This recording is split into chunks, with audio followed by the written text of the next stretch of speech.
As 2024 comes to a close, we'll spend our broadcast looking back on the biggest headlines of the year and what to expect in Kansas and Missouri as we press on into 2025.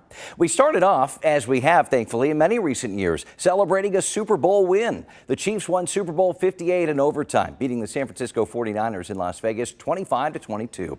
3 days later, more than 100,000 people packed downtown for the Chiefs' victory parade and celebration, filling in around Union Station for a rally.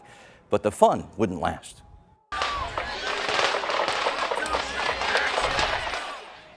Our microphones recorded gunfire nearby just as the celebration ended at Union Station. Soon after, fans and players alike ran for cover. One woman died and 20 other people were hurt, including several children.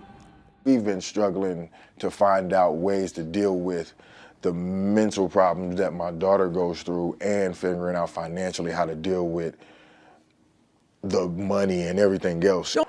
Eventually, police arrested 3 men and charged them with second-degree murder and weapons charges. 3 teens are facing serious charges as well.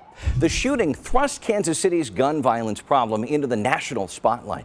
We've seen several groups try to make a difference here at home, put new policing programs into place, even new county rules working to get guns out of the hands of kids who all too often are hurt or killed in acts of violence. Property crime also made headlines this year, and not just at homes. Thieves and vandals targeted several local stores and restaurants. And in August, Brookside restaurant owner Sean Brady was shot and killed right outside his own restaurant. Police say Brady was taking out the trash and tried to stop a group of teens from breaking into his car when he was shot. Brady was heavily involved in Kansas City's Irish community. He organized and cooked for the Irish breakfast that takes place every year, but died days before it was set to happen. Organizers canceled it, instead letting the community gather to honor his memory. His kindness and his generosity, and so he was like a really good friend of mine. His death and the rise in commercial property crime helped push Kansas City leaders into taking action. Police have stepped up patrols in the months since and have changed how they respond to break-ins. The city also has a new program giving recovery grants to businesses hit by property crime. Owners have already received nearly $100,000 to help them repair any damage.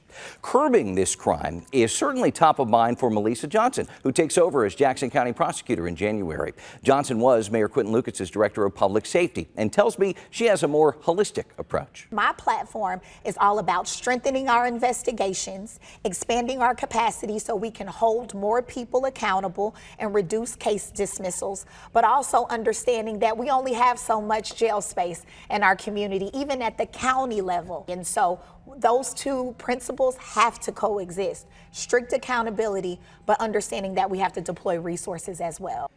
Don't miss my full interview with the prosecutor-elect, along with a candid discussion on crime with outgoing prosecutor Jean Peters Baker. You'll find them in the Heart of the Matter section at KMBC.com. Taxes took much of the attention in 2024. Jackson County homeowners continued to deal with the fallout of sky-high property assessments from last year. Lines of people waited outside county offices to appeal those and lower their tax bill. The legalists led to a legal battle between the state and the county. Missouri's tax commission also ordered the county to roll back many of their increases, but that didn't happen. It's likely this fight will continue into the new year. With property tax frustrations fresh in their minds, Jackson County voters shot down a plan asking for more of their money by way of a stadium sales tax renewal. The county had gone back and forth with the Royals for months before the measure hit the ballot, hoping to secure a new home before the team's lease runs out in 2031. In February, the Royals joined forces with the Chiefs to try and sway voters to help fund a downtown ballpark and renovations at Arrowhead, but that didn't happen. Leaders of both teams have said the rejection has them exploring all options. We're deeply disappointed as we are steadfast in our belief that Jackson County is far better off with the Chiefs and the Royals. We will do and will look to do what is in the best interest of our fans and our organization as we move forward. The big question is, what's next? The Royals and Chiefs are weighing their respective futures, which could potentially include a move across the state line into Kansas. This year, lawmakers in the Sunflower State passed tax incentives, and both teams still have time to consider them. Kansas City, Missouri leaders have asked state lawmakers for help keeping the teams in Missouri. We could even see another funding vote in 2025.